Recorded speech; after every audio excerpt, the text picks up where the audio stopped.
नमस्ते बच्चों आज मैं पढ़ाऊँगी आपका सेकंड चैप्टर बचपन।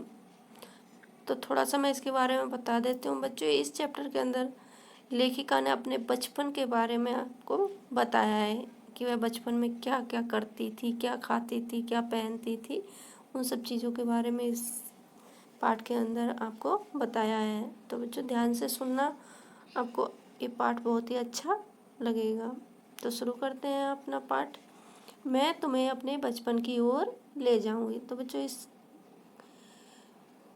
पाठ की लेखिका है कृष्णा सोबती। तो वो कह रही हैं कि मैं तुम्हें अपने बचपन की ओर ले जाऊंगी। मैं तुमसे कुछ इतनी बड़ी हूँ कि तुम्हारी दादी भी हो सकती हूँ, तुम्हारी नानी भी, बड़ी बुआ भी, बड़ी मौसी भी। परिवार में मुझे सभी लोग जीजी कहकर ही पुकारते हैं। तो बच्चों कृष्णा सोबती जो लेखिका हैं, तो उन्होंने जब ये लिखा था बचपन नाम की ये लेख लिखा था तो वो जीवित थी। तो बच्चों अब वो उनका निधन हो चुका है।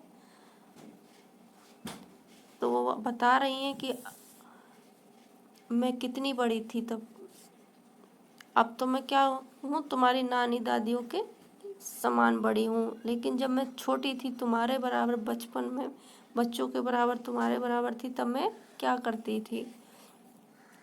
हाँ मैं इन दिनों बहुत कुछ बड़ा बड़ा यानी उम्र में सयाना महसूस करने लगी हूँ। सयाना मतलब थोड़ा बच्चे से थोड़ा बड़ा होकर समझदार होना, सयाना होना। शायद इसीलिए कि पिछली शताब्दी में पैदा हुई थी। मेरे पहनने ओढ़ने में भी काफ़ी बदलाव आए हैं। पहले मैं रंग बिरंगे कपड़े पहनती रही हूँ, नीला, जामुनी, ग्रे, काला, चॉकलेटी। यानी लेखिका बचपन में कैसे कपड़े पहनती थी, नीले, जामुनी, ग्रे, काला और चॉकलेटी।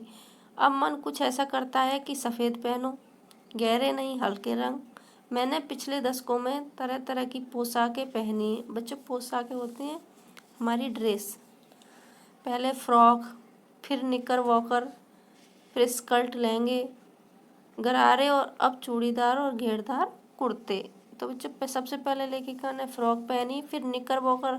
आप जानते हो निकर वॉकर कैसा होता है, ऐसी स्कर्ट जो नीचे और फिर उसके बाद में उसमें तनी लगी हुई होती है और ऊपर तक बांधी जाती है, और खाली स्कर्ट। फिर लहंगे पहने और उसके बाद गरारे। और अब क्या पहनती है लेखिका, चूड़ीदार पजामा और घेरदार कुर्ते। बचपन के कुछ फ्रॉक तो मुझे अब तक याद हैं। हल्की नीली और पीली धारी वाला फ्रॉक, गोल कॉलर और बाजू पर भी गोल कफ। एक हल्के गुलाबी रंग का बारीक चुन्नटों वाला घेरदार फ्रॉक, नीचे गुलाबी रंग की फ्रिल। फ्रिल का मतलब होता है बच्चों लेस या झालर। उन दिनों फ्रॉक के ऊपर की जेब में रुमाल और बालों में इतराते रंग बिरंगे रिबन का चलन था। लेमन कलर का बड़े प्लोटों वाला फ्रॉक, गर्म फ्रॉक जिसके नीचे फर टकी थी। 2 ट्यूनिक भी याद हैं, चॉकलेट रंग का और अंदर की कोटी प्याजी। दूसरा ग्रे और उसके साथ सफ़ेद कोटी। मुझे अपने मोजे और स्टॉकिंग भी याद हैं। यानी लेखिका को अपने बचपन की सारी चीज़ें याद है। बचपन में हमें अपने मोजे खुद धोने पड़ते थे।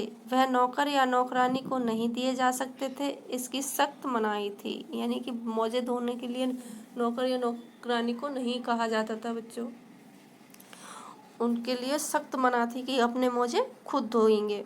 हम बच्चे इतवार की सुबह इसी में लगाते, धो लेने के बाद अपने अपने जूते पॉलिश करके चमकाते। जब जूते कपड़े या ब्रश से रगड़ते तो पॉलिश की चमक उभरने लगती। बच्चों उस टाइम पर चमड़े के जूते हुआ करते थे तो उनको ब्रश पॉलिश किया जाता था। सरवर मुझे आज भी बूट पॉलिश करना अच्छा लगता है। आज भी लेखिका को जूतों पर पॉलिश करना, बूट का मतलब जूते होता है बच्चों। हालांकि अब नई नई किस्म के शू आ चुके हैं, कहना होगा कि ये पहले से कहीं ज़्यादा आरामदेह हैं। हमें जब नए जूते मिलते उनके साथ ही छालों का इलाज शुरू हो जाता था। तो बच्चों पहले जो जूते मिलते थे वो चमड़े के होते थे और वो क्या है बहुत टाइट होते थे, तो उनसे पैरों में छाले हो जाते थे, तो उसके साथ ही जब नए जूते मिलते थे तो छालों का इलाज भी शुरू हो जाता था। जब कभी लंबी सैर पर निकलते अपने पास रुई जरूर रखते, जूता लगा तो रुई मोजे के अंदर। हाँ, हमारे तुम्हारे बचपन में बहुत फ़र्क हो चुका है। हर शनिचर को हमें ऑलिव ऑयल या कस्टर्ड ऑयल पीना पड़ता। शनिचर मतलब आया है यहाँ पर शनिवार के लिए। यह एक मुश्किल काम था। शनिचर को सुबह से ही नाक में इसकी गंध आने लगती। बच्चों, ऑलिव ऑयल होता है जैतून का तेल, तो उसको पीना पड़ता था। छोटे शीशे के गिलास जिन पर ठीक खुराक के लिए निशान पड़े रहते, उन्हें देखते ही मितली होने लगती। मुझे आज भी लगता है कि अगर हम ना पीते वह शनिवारी दवा तो कुछ ज़्यादा बिगड़ने वाला नहीं था, सेहत ठीक ही रहती। लेखिका का मतलब है बच्चों कि अगर हम उस ऑलिव ऑयल या कस्टर्ड ऑयल को नहीं पीते तो हमारा कुछ ज़्यादा नहीं बिगड़ता, हम ऐसे ही रहते। तुम्हें बताऊंगी कि हमारे समय और तुम्हारे समय में कितनी दूरी हो चुकी है। यहाँ तक कि बचपन की दिलचस्पियाँ भी बदल गई हैं। यानी बचपन में जिसमें दिलचस्पी रहती है तो वो भी अब हमारे और तुम्हारी बदल गई हैं। ये कौन बोल रही है? लेखिका। याद रहे, उन दिनों कुछ घरों में ग्रामोफोन थे, रेडियो और टेलीविज़न नहीं थे। बच्चों, उस टाइम पर रेडियो और टेलीविज़न नहीं थे। क्या थे? सिर्फ ग्रामोफोन।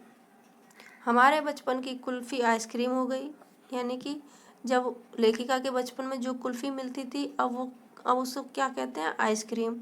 कचौड़ी समोसा पेटीज में बदल गए, और कचौड़ी समोसा होते थे वो पेटीज में बदल गए, क्योंकि अब आजकल बच्चे पेटीज खाना पसंद करते हैं, कचौड़ी समोसा नहीं।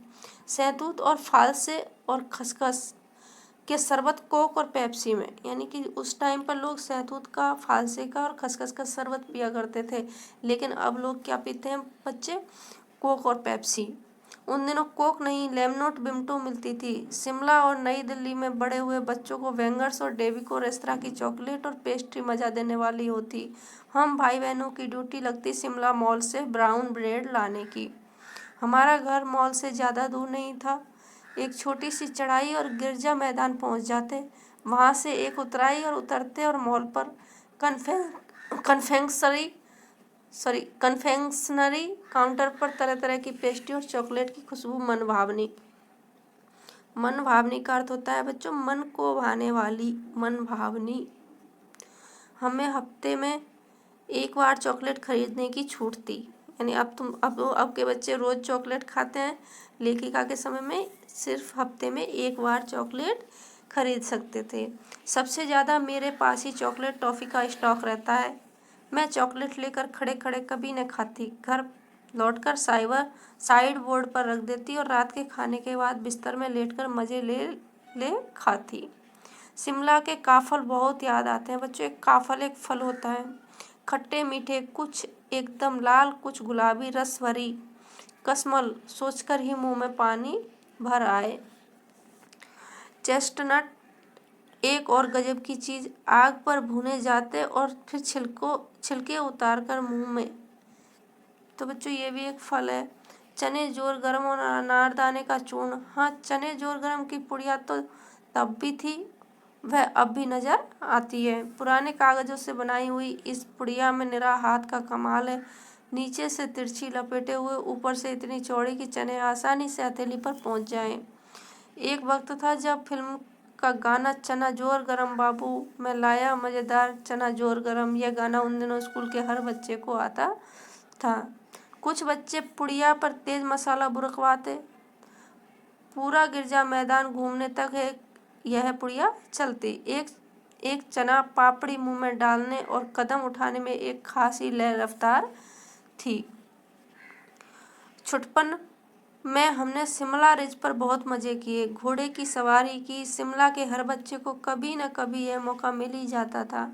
हम जाने क्यों घोड़ों को कुछ कमतर करके समझते हैं, उन पर हंसते थे।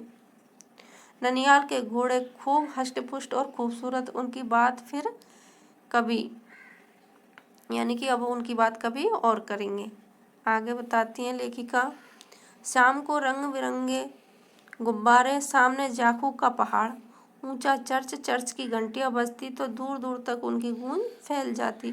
लगता है इसके संगीत से प्रभु यीशु स्वयं कुछ कह रहे हैं।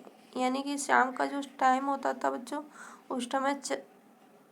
उस टाइम चर्च की घंटियां बजती और ऐसा लगता था कि भगवान ईसा मसीह स्वयं कुछ कहना चाहते हैं या कह रहे हैं। सामने आकाश पर सूर्यास्त हो रहा है। गुलाबी सुनहरी धारियां नीले आसमान में फैल रही हैं। दूर दूर फैले पहाड़ों के मुखड़े गहराने लगे और देखते देखते बत्तियां टिमटिमाने लगी। यानी कि शाम का टाइम हो गया है और अंधेरा होने पर बत्तियां टिमटिमाने लगी। रिज पर की रौनक और मॉल की दुकानों की चमक के भी क्या कहने। स्कैंडल पॉइंट की भीड़ से उभरता कोलाहल। सर्वर स्केडल पॉइंट के ठीक सामने उन दिनों एक दुकान हुआ करती थी जिसके शोरूम में शिमला कालका ट्रेन का मॉडल बना हुआ था। इसकी पटरियां, उस पर खड़ी छोटे छोटे डिब्बों वाली ट्रेन, एक और लाल टीन की छत वाला स्टेशन और सामने सिग्नल देता खंभा, थोड़ी थोड़ी दूर पर बनी सुरंगें। पिछली सदी में तेज रफ्तार वाली गाड़ी वही थी। कभी कभी हवाई जहाज भी देखने को मिलते। दिल्ली में जब भी उनकी आवाज़ आती बच्चे उन्हें देखकर बाहर दौड़ते हैं। बच्चों आजकल भी गांव के बच्चे जब हवाई जहाज की आवाज़ आती है तो बाहर उनको देखने के लिए दौड़ते हैं। दिखता एक भारी भरकम पक्षी उड़ा जा रहा है। बच्चों हवाई जहाज कैसा लगता था, जैसे कि एक भारी भरकम पक्षी उड़ रहा है पंख फैलाकर। यह देखो वह गायब। उसकी स्पीड ही इतनी तेज लगती। हाँ, गाड़ी के मॉडल वाली दुकान के साथ एक और ऐसी दुकान थी जो मुझे कभी नहीं भूलती। यह दुकान थी जहाँ मेरा पहला चश्मा बना था। वहाँ आंखों के डॉक्टर अंग्रेज थे। तो बच्चों लेखिका को चश्मा भी लगा था आंखों में और जिस दुकान से उन्होंने वह चश्मा बनवाया था उसको वो कभी नहीं भूलती। शुरू शुरू में चश्मा लगाना बड़ा अटपटा लगा।